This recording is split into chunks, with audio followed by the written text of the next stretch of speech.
Hello friends, welcome back to my channel. তো বন্ধুরা, এখন আমরা কথা বলবো সাকিব খানের আপকামিং ছবি রকস্টারের একটা এক্সক্লুসিভ আপডেট নিয়ে। তোমরা হয়তো সকলেই জানো যে সাকিব খানের আপকামিং বিগ রিলিজ হতে চলেছে প্রিন্স, যেটা আমরা ঈদুল ভেতরে পাবো। ঠিক তার পরবর্তী কাজ কিন্তু রকস্টার হতে চলেছে। রকস্টার যেরকমটা আপডেট রয়েছে, রকস্টার খুব সম্ভবত ঈদুল আজহাতে মুক্তি পাবে, কিন্তু এখনো পর্যন্ত অফিসিয়ালি জানা যায়নি সেটা। কাজটা হবে এটুকু আপডেট পাওয়া যাচ্ছে, এটুকু কনফার্মেশন পাওয়া যাচ্ছে। বাট এই ছবিটা রিলিজ কবে করবে সেই আপডেট কিন্তু পাওয়া যায়নি। তবে ঈদুল আজহাতেও রিলিজ করবে কিনা সেখানে একটা ডাউট রয়েছে, কারণ ঈদুল ফিতর এবং ঈদুল আজহার মাঝখানে হয়তো আরেকটা ছবি মুক্তি পেতে পারে সাকিব খানের, যেটা অলমোস্ট রেডি হয়ে রয়েছে আর কি। ছবিটার নাম সোলজার, যেটা ঈদের আগে রিলিজ করার কথা ছিল। বাট সেটা এখনো পর্যন্ত কোনো আপডেট নেই। ঈদের পরবর্তী কোনো একটা সময় রিলিজ করতে পারে, বা ঈদুল আজহাতেও রিলিজ করতে পারে। তো এখন একটা ডাউট রয়েছে বলতে পারো। তবে দেখা যাক যে রকস্টার আমরা কবে পাই। ঠিক আছে। তা এই রকস্টার ছবিতে তোমরা সকলেই জানো যে এটা একটা মিউজিক্যাল ড্রামা হতে চলেছে। ঠিক আছে, প্রথমবার এরকম একটা সিনেমা বাংলাদেশে হতে চলেছে। রণবীর কাপুরের তোমরা ছবিটা দেখেছো, ঠিক সেই টাইপের কিন্তু একটা গল্প নিয়ে কাজ হবে, যেখানে পুরোটাই একটা মিউজিক্যাল ড্রামা, মিউজিক্যাল একটা জার্নি থাকবে সেখানে। আমাদের সাকিব খানের সেরকম একটা চরিত্রে তাকে আমরা দেখতে পাবো। অবশ্যই ছবিটা নিয়ে আমরা খুবই এক্সাইটেড। তো সেই সংক্রান্ত একটা আপডেট রয়েছে। এই ছবিতে আমরা টোটাল 7টা গান পাবো এখনো পর্যন্ত, যে আপডেটটা রয়েছে টোটালি 7টা গান। ঠিক আছে, এরপরে হয়তো বাড়তে পারে।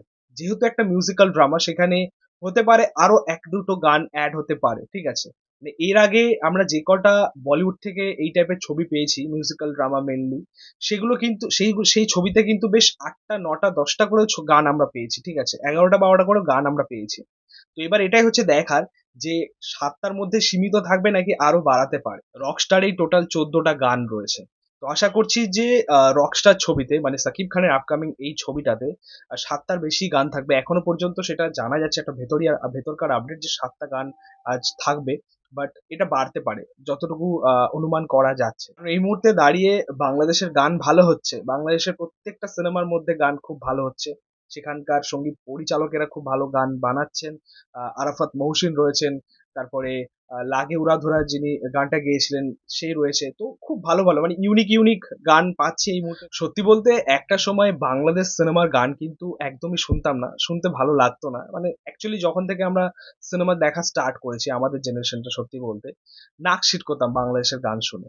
তো এই সময় দাঁড়িয়ে বাংলাদেশে অবশ্যই ভালো গান হচ্ছে। হ্যাঁ, তখনও হতো একটা দুটো হয়তো সিনেমার গান খুব ভালো হতো। বাট এই সময় দাঁড়িয়ে আমরা দেখতে পাচ্ছি যে প্রত্যেকটা ছবির গান খুবই ভালো হচ্ছে। ঠিক আছে, তোমরা দেখে নাও, মানে লাস্ট কয়েক বছর ধরে প্রিয়তমা থেকে প্রত্যেক ইয়ার দেখে নাও, যে ছবিগুলো আমরা পেয়েছি প্রত্যেকটা ছবিতে কিন্তু ভালো ভালো গান আছে। দাগিতে আছে, সুড়ঙ্গতে আছে, তুফানে আছে, প্রিয়তমাতে আছে। তো অ্যাকচুয়ালি এই সময় দাঁড়িয়ে মেকিংটা খুব ভালো হচ্ছে। গানগুলো বেশ সুপারহিট হচ্ছে, এবং তার প্রভাব তোমরা ইউটিউবে দেখতে পারো। ঠিক আছে, তার ইম্প্যাক্টটা দেখতে পারো।